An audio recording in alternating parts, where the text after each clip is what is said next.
Hey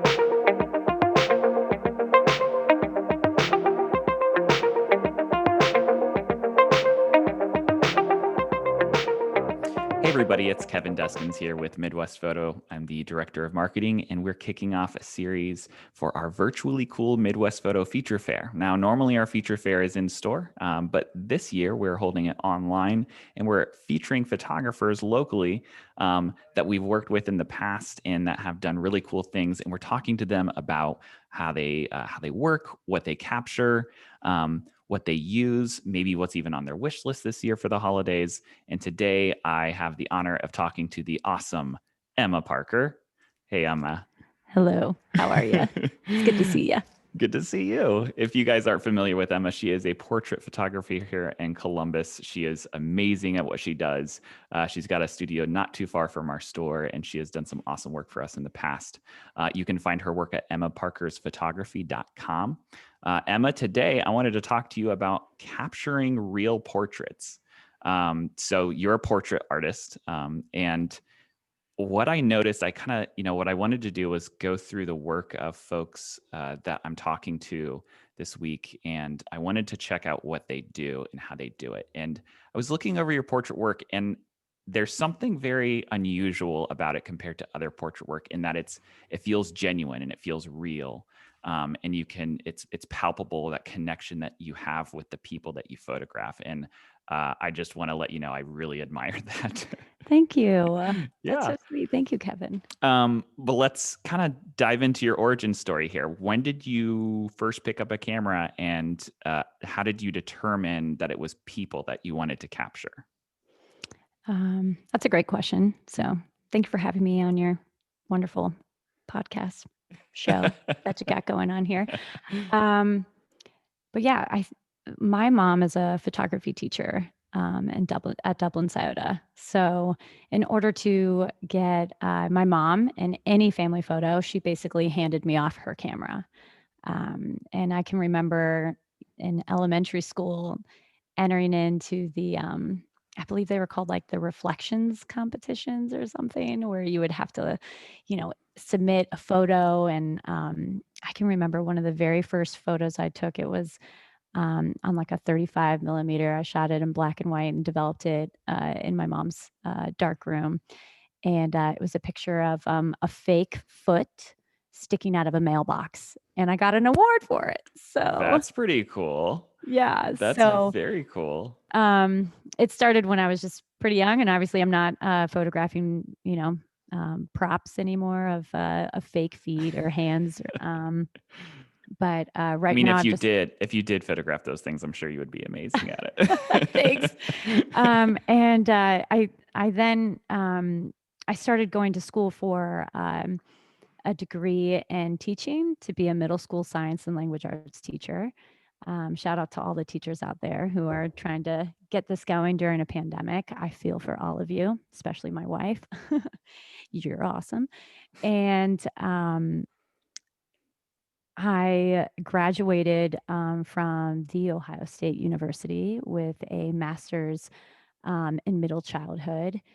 And I kind of just had this moment where, I just decided, like, do I take the leap and try and do photography full time? And I had already started my business in 2012, but I really didn't start making money until like 3 years after that. You know how, like, you have to figure out how to use the camera. You got to build your clientele. You got to figure out, who your connections are. And so, when I graduated, it was just like, okay, what am I actually going to do? Am I going to use my degree and am I going to teach, or do I try and do photography full time? And I set this goal that if I can make as much as a first year teacher with a master's, then I'll keep doing it. And if I can't, then I'll do it over the summers. And obviously, I did really well, and it was really nice to invest,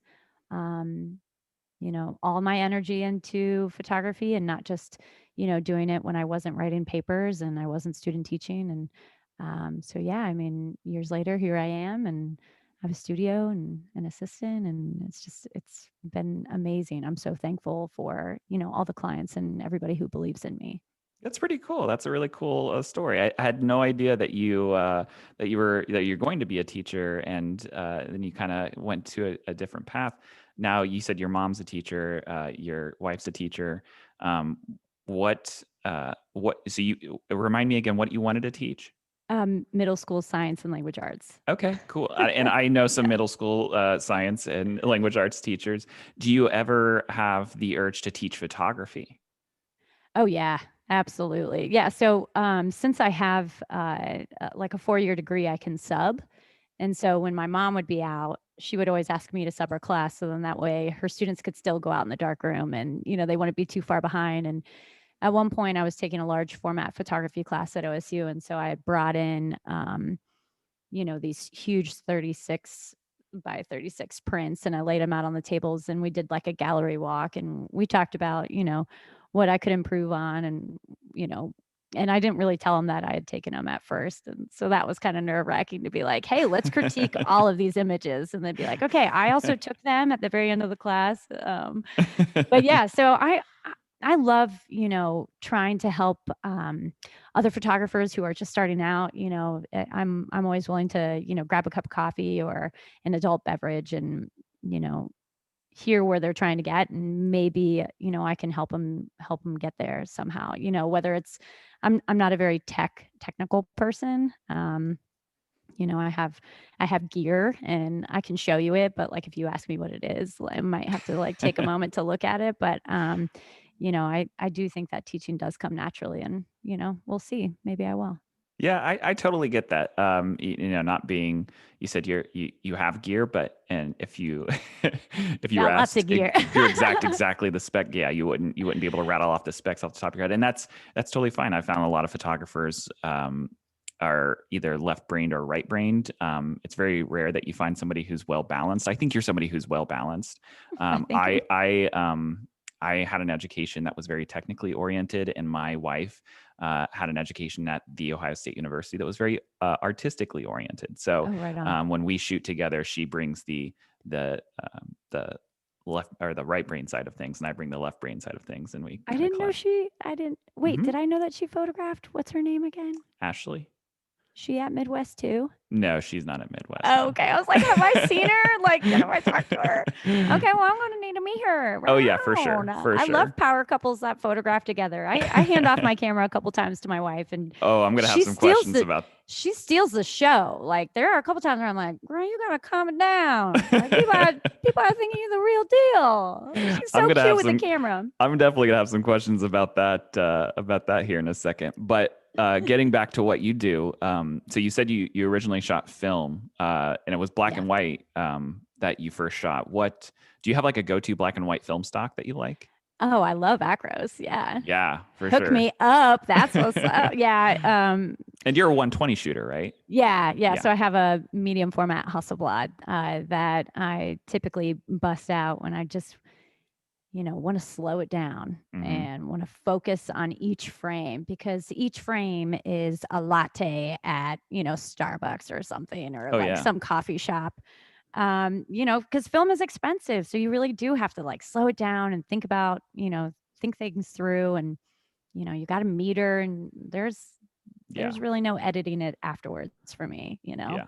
So yeah, I shoot medium format and then, obviously I have I'm a Canon shooter and, I have a, 24 to 70 and that I don't really use all that often, but I use a 70 to 200 and then also a 35 and I kind of do like a little gunslinger thing where I have two camera bodies on both of my hips. So then that way when I want a wide angle, just like whip it out. And then when I want, the great, what am I thinking of? Like where it's compression. Yeah. Yes. Then I'll use the 70 to 200 for sure. Nice. So Nice.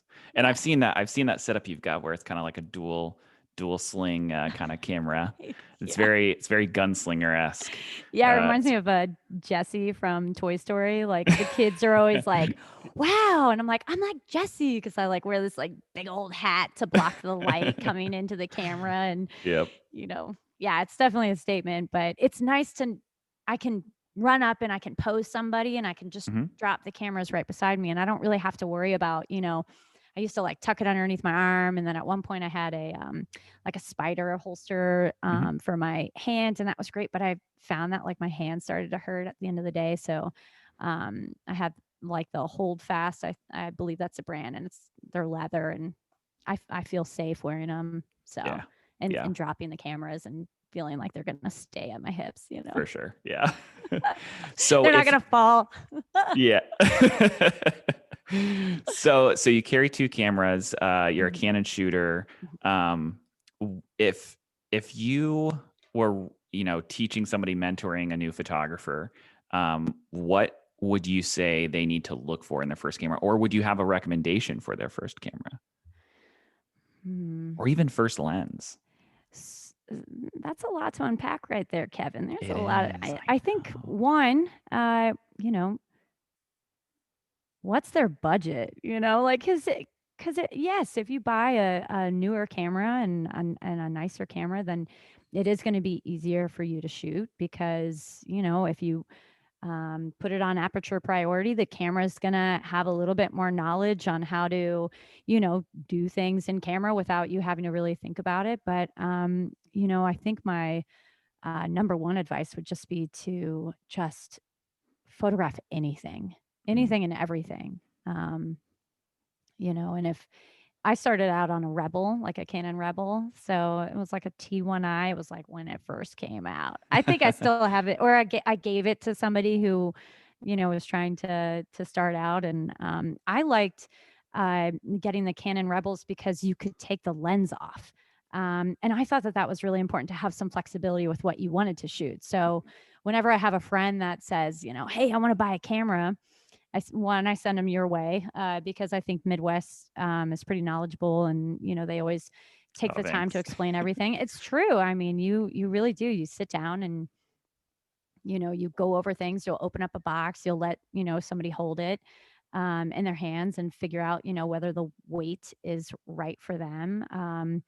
And I tell them to get a Canon if they have a choice, just because I know how to photograph on a Canon. I don't have anything against, the Sonys or, the Nikons. Like I'm all for whatever camera you have. But if you Hmm. have a Canon and you hand it to me, if you have an issue, I'll probably be able to help you. If you hand me a Sony, I'm going to be like, well, hold on, let me call all my Sony people and see if they can, hook it up.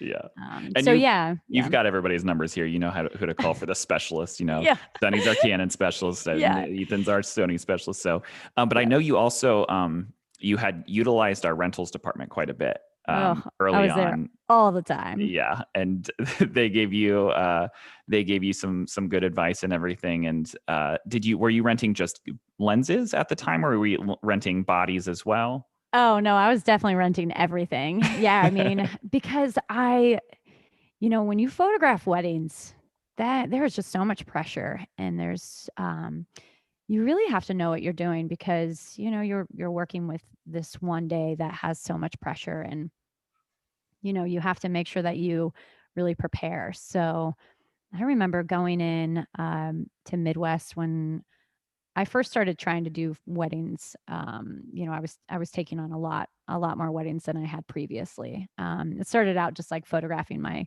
friend's wedding for. I believe she got me like a $200 gift card to Amazon, and I bought like a longboard and like I think like maybe like a beer or something. And then I ended up photographing her sisters, and then I ended up photographing her friends. And so I was like, okay, like I need to start figuring this out. And I only had this Rebel, and I had a little 50 millimeter on it. Um, and it was like such a rinky dink 50. It was a really light 50. Nifty 50. Yeah. And I mean, like it had light leaks, and I always thought that was pretty cool. And, the focusing was a little slow. Like you could hear it like, yes, Yeah. yes, exactly. So I remember Colleen, who used to work at Midwest in the rental department, and Dennis. Um, I'd go in there and I'd be like, all right, listen, I got a wedding next weekend. I've been watching a whole bunch of YouTube videos, and I've been reading, and I had like every book checked out from the library. And I remember talking to Colleen about how I wanted to try and use a different type of lens. And I also wanted to try like a different type of body, because I started to read about how important the CF cards were, because I Mhm. was still using the are those Little ones called? SD. Oh, Yeah, a little yeah. SD, which now I feel like people use SD and it wasn't, it's not such a big deal, but I like the fact that like I could shoot more images and the camera could go faster. And so they Mhm. hooked me up with a 50D and then they gave me like a 70 to 200 and I was rolling then. I was like, this is the best. I mean, it was amazing. I was like, this Yep. is so great. Like, I can like get all these expressions and Yep. yeah. So they hooked me up with a 50D and then a 70 to 200 and I rented that system and then the 70 to 200 or 24 to 70 and then at some point I switched to a full frame. Somebody convinced me to rent the Mark III and I Mhm. was really nervous about it.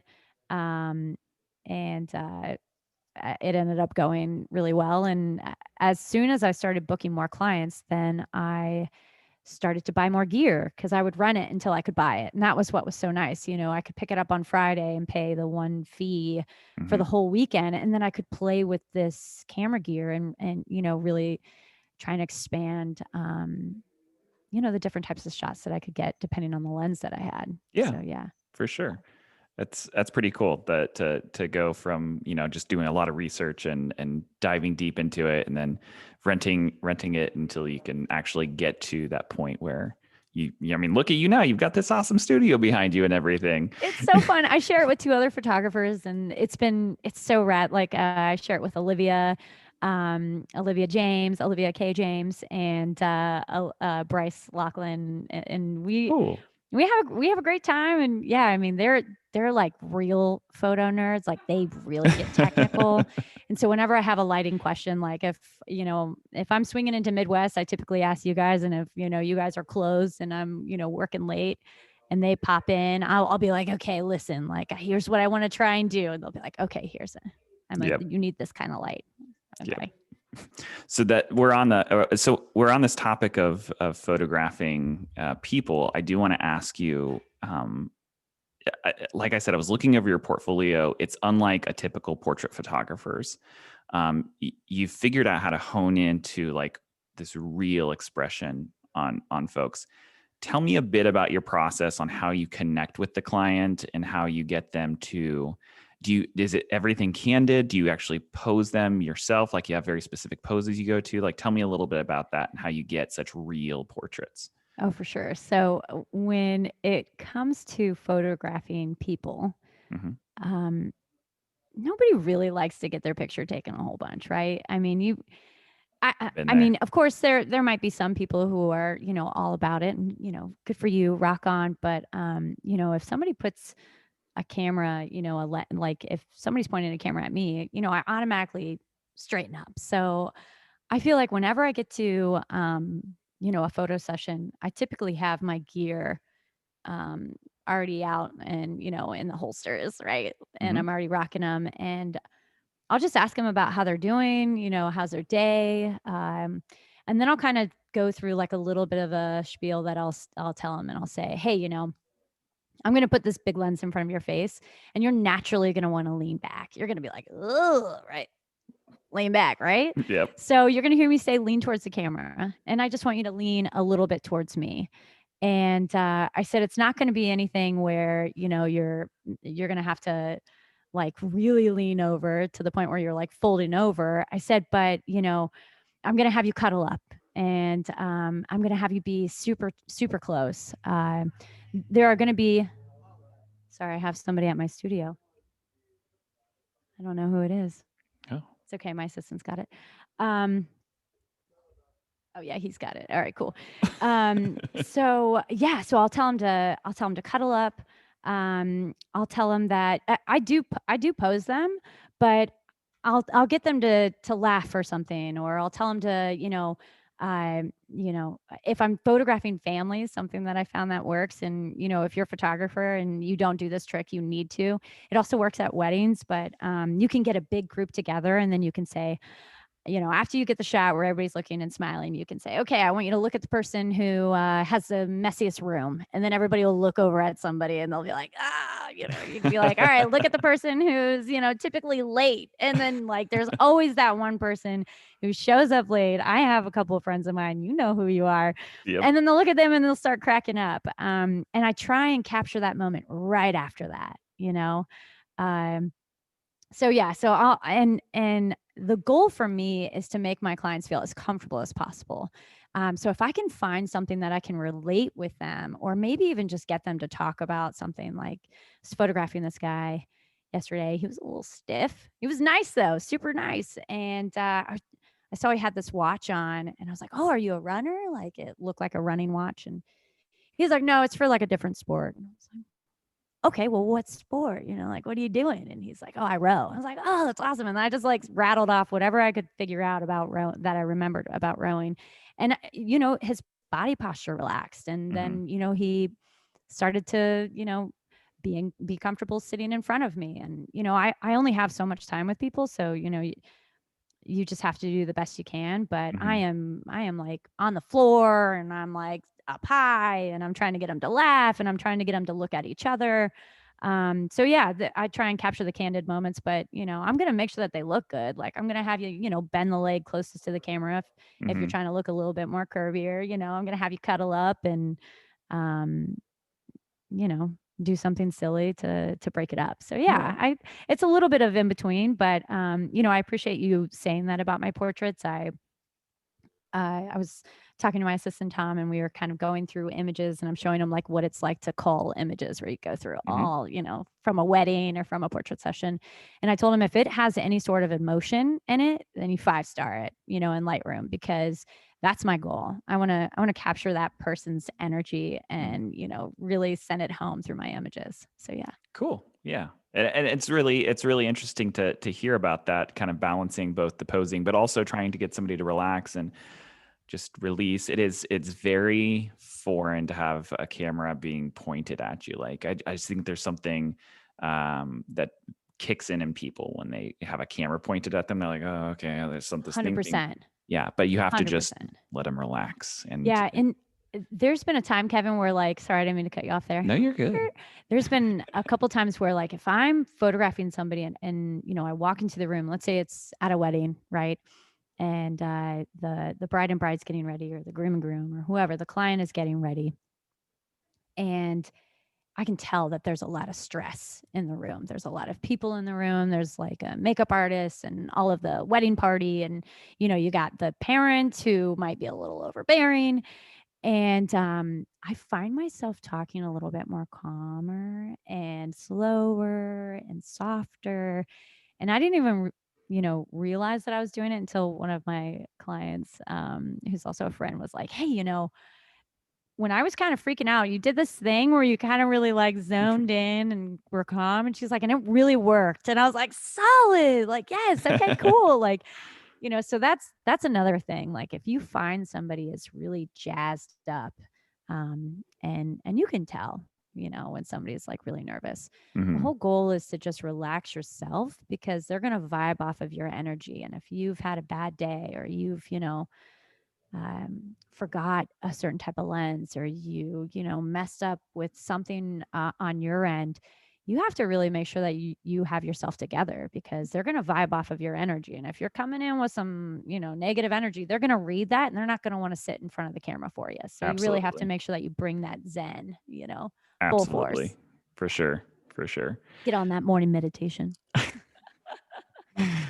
So kind of I want to kind of circle back to something that we had talked about earlier. You said your wife, your partner, Taylor, right? Yeah, Taylor. Yeah, Taylor. She picks up the camera and photographs from time to time. Yeah. So she enjoys photography. She does. Yeah. There are so many times where my clients are also my friends, and I love the fact that my friends trust me and also want to hire me as their photographer. But there are a couple times where like I need to be in a photo, like I'm also in the wedding party or I'm walking down the aisle, picking up my camera at the end of the aisle and turning towards the bride or the groom or whoever to photograph them. But I'm also in the wedding. So opposition her, she knows how to use my camera. We have 3 kids in our lives that, we fostered for a little bit. And then they also, um, they're with us every holiday. So to get them in photos and with me and them, she also has to take them. So yeah, Yeah. she'll pick it up and, help me. And if client has like a 300 plus wedding and I don't feel like I can run around everywhere, then yeah, I'll hire her or I'll hire another assistant to kind of help me tag team. But a lot of times I'm doing it all on my own and I'm Yeah. running around. So let's say, Taylor had developed a little bit more of a passion. She started getting into really, really. What kind of camera would you get her? As the wife of a photographer, what would you get her? Um, I mean, is she more of like an instant film kind of gal, or would you get her like a rangefinder? so She like, there's this camera that I have my eye on. I don't know if like she would necessarily want it, but it feels like a film camera. And I mhm. know Gracie from the rental department, she like called me at one point when you guys had one available. I'm trying to think of what it was called, but it looked like a film camera and you could put it in certain settings. I feel like it might have been a Fuji kind of. Probably a um Fuji X100. yeah, it was like black. Hmm. It felt awesome in my hands. And I've talked to her a little bit about how because we go camping quite a bit and, Hmm. lugging out, like, wheeling around my whole case and all my camera, like sometimes it takes I away know a that little bit of the feeling. fun. Yeah. And like, I want to have like a little rinky dink around me. And I love shooting my medium format film camera. But, sometimes if you're out hiking, like I lugged my big camera up a mountain in Switzerland and that was a Hmm. lot. It would have been nice to have like a little rinky dink, something that can kind of hang. Yeah. So I'd probably get her one of those. Cool. And then use it all the time. Yeah, she'd probably shoot a Canon mostly just because, like I said, I'd be able to help her. But that one, what is that? It's the Fujifilm X100. The one they have in rentals is an F. They're now on the V version, which is like the 5th version that they had. I had an S, which was the 2nd version of it. It's a really cool camera. You're right. It is. It is so much like shooting film because I mean, there's a few different things. One, it's got the film simulation, which I know you've tried Right. that out I before. love it. Yeah. It's small like a rangefinder. It's even got like rangefinder capabilities a little bit. But the other thing is Fujifilm has literally worked on their sensors with their film teams. So their film team is Oh, helping their cool. digital team, and their sensor is unlike like you buy a Canon, a Nikon, a Sony. They're all using what's called a Bayer array sensor, and it's all like Okay. the pixels are arranged the same way. But on Fuji, it's called X-trans, and the pixels are arranged in a way that's a little bit more chaotic and film-like. Okay. So yeah, you're right. It's I very feel like I'm keeping up with you on this just a little bit. yeah. This is where you start getting super technical, Kevin. And I'm like, Yeah. hmm, Bear. Yes. yeah, bear, right. I mean, there's some photo names that we need to update. I was talking to somebody.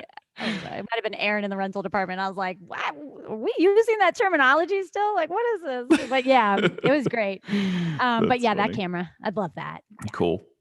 yeah, Um, so going back to switching gear, I know we kind of switched gears and we're switching back gears. it's okay. I'm all about the gears. Yeah. Keep it Oh, going. what when you print images for your clients? I know you've printed with us before, and you print elsewhere. You've got like a canvas source and everything. Mhm. What is your like preferred medium? Like, say you come into Midwest, what kind of film? Like, what kind of paper do you prefer? Are you a matte? Do you like luster?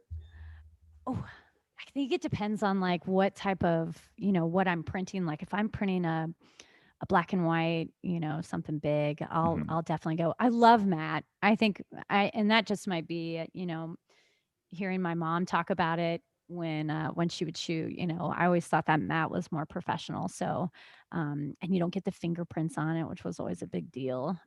So whenever I print anything for my clients, I'm mostly hoping that they go with a matte. But when I did something with the Cordial Sins, I believe I printed on luster paper because we were at Skate Zone 71 or Wow Family Fun Center, however you remember it. And there was so much color that I felt like the luster paper kind of made it pop. Am I right on that one? Yeah, that is the correct paper finish, and those Okay, were yeah. very cool photos. Yeah, thank you. Thank Yeah. you. Yeah. I think it kind of depends. And, sometimes like I'll talk to, Hopper about like what he wants. He's, always in the printing area. That's what I call him. That was his nickname in high school.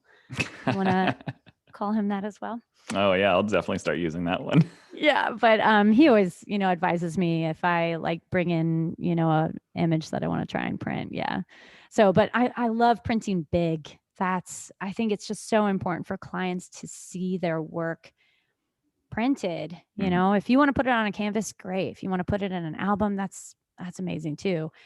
But print it. We are in such a digital age where we just put everything, online, and then we're like, all right, cool, posted it on social media, moving Yep. on. But I'm like, you want to, like, I have so many pictures printed all in my house. And I love that, like I get to relive that moment of, traveling around in Europe or, photographing my wife. She was like in a local restaurant in Columbus, and I love that photo of her. And I was like, yes, I'm going to blow that up. And I did. And I love it. So I think Nice. it's so important to print your images. Yeah. That's all I got to say. Print. Yep. Exactly. Print it away. So as this is a two-parter question, so I'm going to start with the first part. As Okay, cool. photographers ourselves, the things that we wish for, the things that we want, are often expensive or kind of complex and techy, and sometimes our family members don't completely understand them. They're just like, what's the focal length? What millimeters? And so Sure. there's a lot of questions behind what we want and how much they cost and everything. But what would you say is like something on your wish list? That's a great question. Well, you did mention the X100V. I can tell you that. Yeah, I mean that would be great. Just drop that off to me. Let's see here. I this past year I got an Oliphant backdrop that I went and picked up in Brooklyn, and it was so sweet. I got to see the person who makes them. I got to see her like lay out the whole rolling thing, and as she was like painting the canvases. So that would have been something. But I just recently got that thanks to the Greater Columbus Arts Council. They had a grant. Very cool. So I feel like right now I have one of the B1s, and I think I need maybe two more flashes that I could really have to.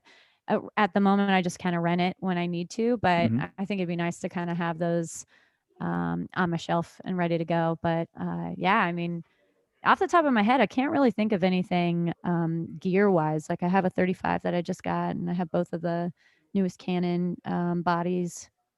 Nice.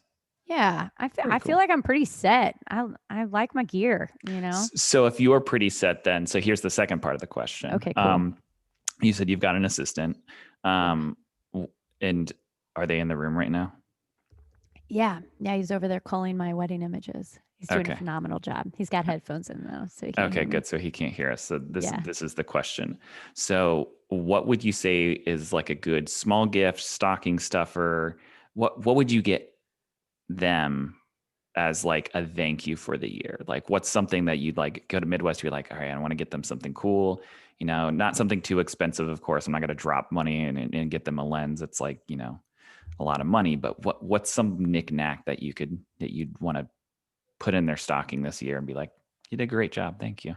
Well, my assistant he's quite lovely. He's not a photographer, so he Okay. probably would be down with whatever I'd get him, but it probably wouldn't be something photo wise. But if I were to do something for my studio mates, it would probably be film. Okay. Just because film is such a great stocking, great thing to put in a stocking. Yep. And it's not too expensive, but it's expensive enough that you think about it every time you purchase a couple rolls.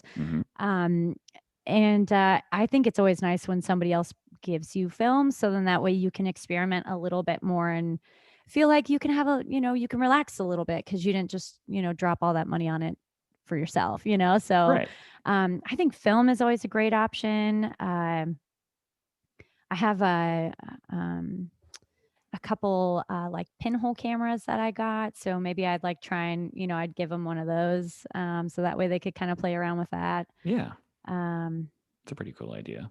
yeah. So The probably film, the film film. I really like. I like Yeah. that a lot. Yeah. I'd be film for 'Cause sure. I I never mean, thought about like, people, I'm gonna go and I'm gonna buy the Portra 400 I normally buy, right? yeah, for sure. But Yeah. like I'd be thrilled if I woke up on Christmas and my wife just got me a stocking full of like Ektachrome or variation. something. Yeah, there's Yeah. Ektachrome and there's Acros and there's all these experimental For sure. Lomo films and everything. So that'd be really cool. That's a really good idea. Yeah. I like that a lot.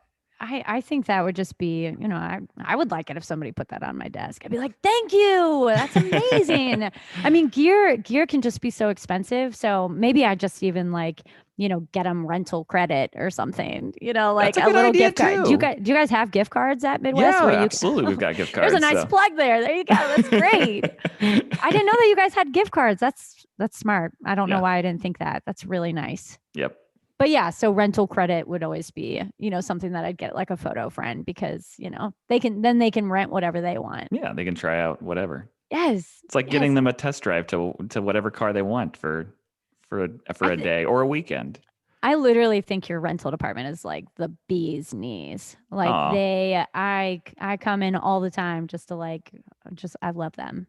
Yep. I love them a lot. They work hard to make sure that everybody walks away feeling like they can get their shoot done, and that's something I've always appreciated about them. So yeah, absolutely. Yeah, I'll make sure that they know you gave them a good shout. Oh, they know. I tell them all the time. I'm like, yo, love you guys.